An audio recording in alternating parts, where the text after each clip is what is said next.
Lezi izindaba zethembisa online. Right ake sikubingelele sikwamukele sawubona igama lami ngingumfanelo uphenye ibheshu ngingwakwaZanibe isibongo. Sikwethulela izindaba konke okwenzekayo endaweni yaseThembisa, Ivory Park, Rabbe Ridge nezindawo ezisungezile. Sikwethulela umbiko lapho sithi khona sekwehle umshophi endaweni yaseThafeni emzini enumber 204 Africa Burwa Street.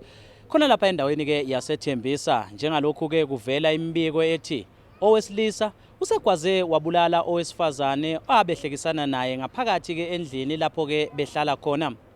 Kanti ke njengalokhu ke silapha nje ke endaweni ke umtholampilo waseThafeni phecelezi ke eThafeni Clinic ilapho ke isidumbu salona ke wesifazane siphelele khona. Ake sithi ke ukubuyela emuva ke sihambele ke indawo okuyigumbi lapho lona wesifazane ekwazwe wasekela imala kambi khona njengalokhu ke umzimba wakhe uze wazophelela lapha ke eThafeni Clinic ebese ke edudulwa ngebhala abanye ke abesifazane abangomakhelwane. Kanti ke kubuya ukuba ke lona wesifazane uneminyaka engamashumi amathathu ubudala. Ugwazwa nje ulinyazwa ke owesilisa oneminyaka engamashumi amathathu ubudala naye ahlekisana naye. Sanibonani mphakathi, igama lami nguJikeleli Khumalo wase204 ngihlala eThafeni. Sivelelwe inkinga la ekhaya kwenzakala ukuthi umcashi acabanane nomfazi wakhe noma igirlfriend asazi because mina ngihlala ngimbona nje kusiso onobuza ozovakasha kodwa manje statement ngathi bekase sahlala la ekhaya. Ngithole i-call from emsebenzini bangitshela ukuthi kukhona umuntu ogwasiwe la ekhaya oshonile, and then ngabuya back mangifika ngithola ukuthi lo sisi lo sebamthathile already useThafeni Clinic. Mangifika eThafeni Clinic bangithatha istatement, sithola amaphepha la thina kahle kahle besidinga usizo ukuthi basitholise ifamily kaSisi. Usisi igama lakhe uNandi Dlamini, and then elinye igama lakhe uAsanda umXhosa, lo bhuti lo omgwazile umvenda because nabasazi ukuthi babuya kuphi, sazi kwabaqashi kuphela thina sihlala nabo.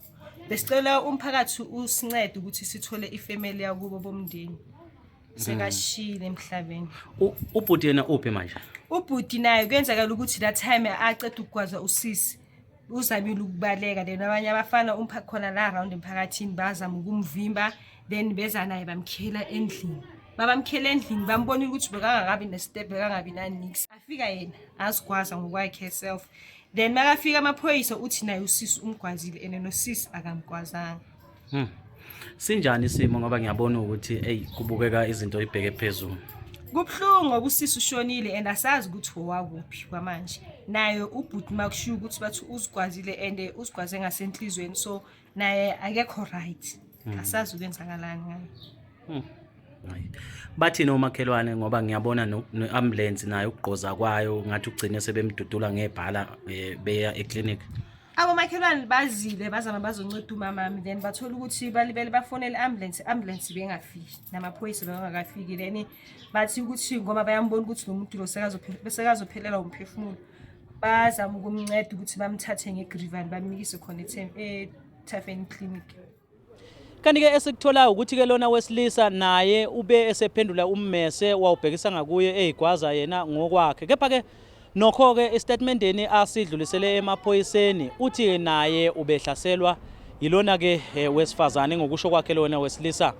Ngikhuluma nawe nje kumanje ungeniswe ke esibhedlela saseThembisa egadwe amaphoyisa, njengalokhu ke amaphoyisa ezophenya ke icala aphinde ke aphenyisise ukuze kathole kabanzi ukuthi kwenzakaleni ezindabeni zethembisa online. Ngingumfanelo uphenye ibheshu wakwaZanibe, ithombe nemsindo siqoshelwe uAsisipho Figlen ebamsene noSihle Ngwini, kanti ke khona noBanelo Brazo wakwaSondlo. Umbiko esiqopha endaweni yaseThafeni khona lapha eThembisa.